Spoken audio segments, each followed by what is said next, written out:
శ్రీదేవి భాగవతము. సూత మహర్షి సౌనకాది మహాముళ్లకు శ్రీదేవి భాగవతాన్ని ఇలా వివరిస్తున్నాడు. సూతుడు చెప్పింది విని సౌనకుడు ముసిముసిగా నవ్వాడు. సూతర్షి, అసలు నువ్వు కథ చెప్పే పద్ధతే చాలా గమ్మత్తైనదయ్యా.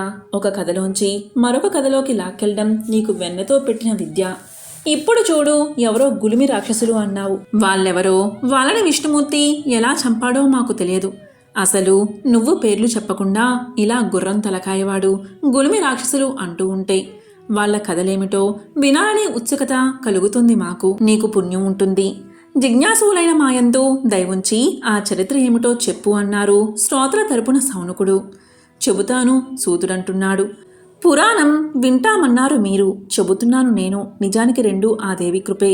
నా కథా కథనంలో గొప్పతనం ఆ అమ్మవారి చలని చూపే తప్ప మరేమీ కాదు. మరొకసారి మనస్ఫూర్తిగా ఆ మహామాయను తలుచుకుని మీరడిగిన కథ చెబుతాను వినండి అంటూ ఎత్తుకున్నాడు సూతుడు. గులిమి రాక్షసులు. పూర్వం ఒకానొక ప్రళయంలో ముల్లోకాలు సముద్రంలో మునిగిపోయాయి. విష్ణుమూర్తి శేషపాన్పు మీద పడుకున్నాడు. అప్పుడు ఆయన చెవి గుమిలోంచి ఇద్దరు రాక్షసులు పుట్టారు. వాళ్ళని గులిమి రాక్షసులు అంటారు. ఇద్దరికిదే భారీ శరీరాలు. అఖండమైన జలాల్మో జమట్ జట్టిల్లా ఉండేవాళ్ళ అన్నదమ్ముళ్ళు. అందులో పెద్దవాడి పేరు మధుడు, రెండోవాడి పేరు కైటబుడు. నీటిలోనే పుట్టి నీటిలోనే పెరుగుతున్న ఆ సోదరులు ఏతడి లేని పొడితావును వెదుగుతున్నారా అన్నట్టుగా సముద్రమంతా కలే తిరిగేసేవారు. ఎదుగుతున్న కొద్దీ వారికి ఎన్నెన్నో సందేహాలు వచ్చేవి. ఈ సముద్రానికి ఏది ఆధారం? అసలు ఈ నీళ్లు ఎలా పుట్టాయి? ఇవి సరే, మనం ఎలా పుట్టాం? మనకి మూలం ఏది? ఇలా ఆలోచించారు. చివరికి తమకి నీటికి అంతగా ఏదో ఒకటి ఉందన్న నమ్మకానికి వచ్చారు. అటువంటి నమ్మకం కలగడం ఆలస్యంగా వాగ్బీజ స్వరూపమైన శబ్దం వినిపించింది వారికి. ఆ శబ్దాన్ని తట్టుకున్నారు. దేవి చిద్రూపం వారి కళ్ళ ముందు మెరుపులా మెరిసింది. ఆ మెరుపును మెడలో ముద్రించుకున్నారు. వంట బట్టించుకున్న వాగ్బీజం జపిస్తూ తలపును ఆక్రమించుకున్న ఆ మెరుపు మీదనే మనసు లగ్నం చేసి 1000 సంవత్సరాలు ఘోరమైన తపస్సు చేశారు. కరుణామయ అయిన ఆ కళ్యాణి దయతలచింది. ఆకాశవాణిగా పలికింది. ఓ మధుకైటబులారా, మీ తపస్సు నాకు ఆనందం కలిగించింది. ఏమి కావాలో కోరుకోండి అనగా, అంబా అనుగ్రహించు. మా అన్నదమ్ములిద్దరినీ ఎవరూ జయించకుండా వరమియ్యి. మేం కోరుకున్నప్పుడు తప్ప మాకు మరణం లేకుండా చూడు అన్నారు ఆ సోదరులు. అనుగ్రహించాను అన్నది పరావాణి. మహా ఆనందపడ్డారు మధుకైటబులు. మరింత విజృంభించి దేనికోసమో అన్వేషిస్తూ సముద్రమంతా గాలించసాగారు. తపస్సు వల్ల ఏర్పడ్డ జ్ఞానం వాళ్ళకి ప్రళయపూర్వాన్ని తోపించింది. దాంతో వాళ్ళు ఎంత అన్వేషించినా వారిగా సముద్రంలో తమ వలె కాళ్ళు చేతులు, కళ్ళు ముక్కు మొదలైన అవయవాలున్నా జీవాలే కనబడకపోవడం మరింత పంతంగా ప్రయత్నించసాగారు. ఇలా అనంత జలరాశినియు ఈరేస్తున్న వారికి ఒకానొక సమయంలో పద్మాసనంపై బ్రహ్మదేవుడు కనిపించాడు. ఇన్నాళ్లకి చేతులున్న వాణ్ణి చూసేసరికి ఈ అన్నదమ్ముల చేతులు దురదలెక్కాయి. దాంతో వాళ్ళు బ్రహ్మని యుద్ధానికి ఆహ్వానించారు. పద్మాసనం వీరులకే కాని ఇతరులకు తగినది కాదు. మాతో యుద్ధం చేసి నీ ఆసనం దక్కించుకో, లేదా మాకు లొంగిపో అని గర్జించారు. అసమాన బలశాలురైన వారితో తలబడ్డం తన వల్ల కాదని గుర్తించాడు అబ్జవవుడు. వెంటనే తన తండ్రి అయిన శ్రీ మహావిష్ణువు వద్దకు అదృశ్యం అయిపోయాడు. వదల్లేదు మధుకైటబులు. వీడు మనకన్నా చాలా పూర్వీకుడులా ఉన్నాడు. ఈ తడి నీళ్లలో పొడి ప్రాంతం గురించి వీడికేమైనా రహస్యాలు తెలిసి ఉంటాయి. వీణ్ణి వదలకూడదు అనుకుని అతన్ని వెతుక్కుంటూ బయలుదేరారు. పద్మంలోంచి మాయమైన బ్రహ్మ విష్ణుమూర్తి నిద్రపోతున్న శేష పాన్పు వద్ద ప్రత్యక్షమయ్యాడు. నాయనా నారాయణమూర్తి, నా ప్రాణాల మీదకొచ్చింది. లే, మహాబలవంతులైన రాక్షసులిద్దరూ నన్ను చంపడానికి ప్రయత్నిస్తున్నారు. నువ్వు తప్ప నాకెవరున్నారో చెప్పు. లే తండ్రి, ఓ శ్రీహరి మేలుకో. ఓ చక్రపాణి, నన్ను సంరక్షించు అని ఎంతగానో స్తోత్ర పాఠం చేశాడు. అయినా లేవలేదు విష్ణువు. యోగమాయ వసవత్తి అయి శబ్ద, గంధ, తేజో, స్పర్శలకు అతీతంగా నిద్రలో మునిగి ఉన్నాడాయన. అది గుర్తించాడు అంబుజాసనుడు. ఓహో, ఇదంతా ఆ మహామాయ లీల. ఆమె తప్ప వేరెవరూ విష్ణుమూర్తిని లేపలేరు, నన్ను కాపాడలేరు అనుకున్నాడు. వెనువెంటనే అదే పనిగా స్తోత్రం చేశాడు. అమ్మా, ఈ మేలుఛాయ మొనగాడు వినా లోకం తెలియని ఈ సృష్టికి పెద్ద బిడ్డని నేను. తపస్సు చేసుకోవడం తప్ప విడిచి తక్కినవేమీ ఎరగని వాణ్ణి నేను. అటువంటి నన్నే చంపడానికి వస్తున్నారు ఆ రాక్షసులు.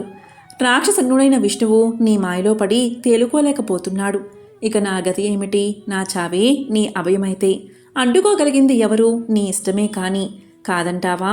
ఆ రాక్షసులను చంపి నన్ను కాపాడు, లేదా విష్ణువును నిద్రలేపి రాక్షస సంహారం చేయించు. అన్యదా శరణం నాస్తి.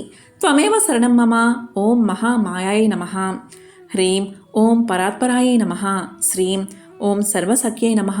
క్లీమంటూ దీనంగా వేడిన పంకజాసనుడి ప్రార్థన ఫలించింది. తామసమూర్తి అయిన యోగనిద్ర విష్ణువును విడిచి బయటకు వచ్చింది. అది చూసి బ్రహ్మ ఆనందించాడు. క్షమించాలి, మధ్యలో కలుగు చేసుకున్నందుకు మా సందేహాలు తీర్చు చటుక్కున అన్నారు మునులు. మేమేదో అనుమానాలు నివృత్తి చేసుకోవడానికి పురాణం చెప్పమన్నాం. పాత సంఖ్యలు తీరకుండానే కొత్త సందేహాలు పుట్టుకొస్తున్నాయి.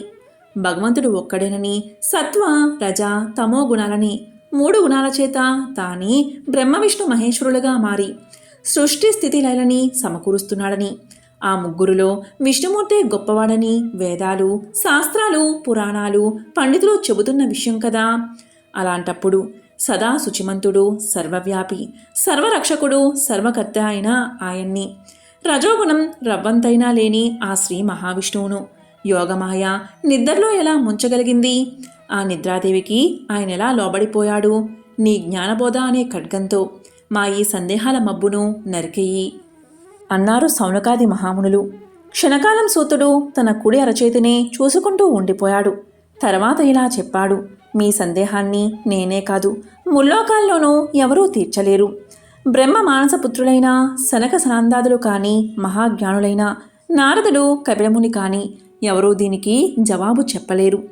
ఎన్నో సంగతులు తెలిసిన ఆ మహాత్ములు కూడా ఈ విషయానికి వచ్చేసరికి ఏమి చెప్పాలో అవగతం కాక మౌనం వహించేస్తారు. కానీ ఒక్కటి మాత్రం సర్వసమ్మతమైన విషయం. నదులన్నిటిలో గంగానది ఎలా ఉత్తమమైనదో అదేవిధంగా దేవతలందరిలోనూ విష్ణువే ఉత్తమ దైవం. కానీ ఆయనలో సాత్విక శక్తి లేకపోతే ఈ సృష్టిని పాలించలేడు. అలాగే బ్రహ్మలో రాజసశక్తి, ఈశ్వరుడిలో తామస శక్తి లేకపోతే వాళ్ళు ఎందుకు కొరగారు? బ్రహ్మ మొదలుకుని గడ్డి పోచ వరకు ఈ జడ చైతన్య భరత సృష్టిలో శక్తిహీనమైనవన్నీ నిందించబడుతూనే ఉన్నాయి. శక్తి లేనివాడు శత్రువులను గెలవలేడు, వాణ్ణి అసమర్థుడు అంటారు. శక్తిహీనుడు ఏ పని చేయలేడు, చివరకు కడుపుకింత కబలం కూడా తినలేడు. అందుచేత సర్వవ్యాప్తమై ఉన్న ఆ శక్తే బ్రహ్మం లేదా బ్రహ్మాసని అనిపించుకుంటుంది. కాబట్టి తెలివైన వాడెప్పుడు ఆ శక్తినే ధ్యానించాలి.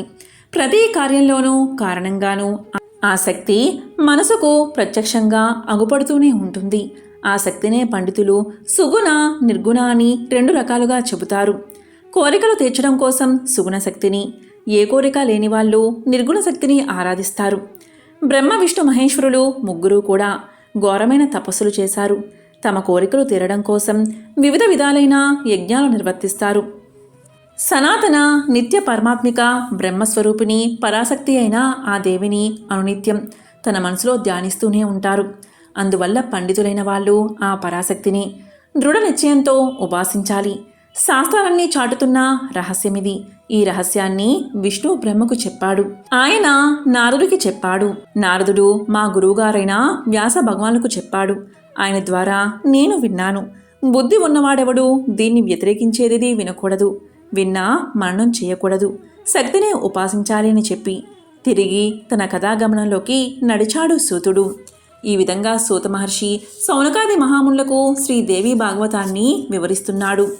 ఓం శ్రీ మాత్రే నమః.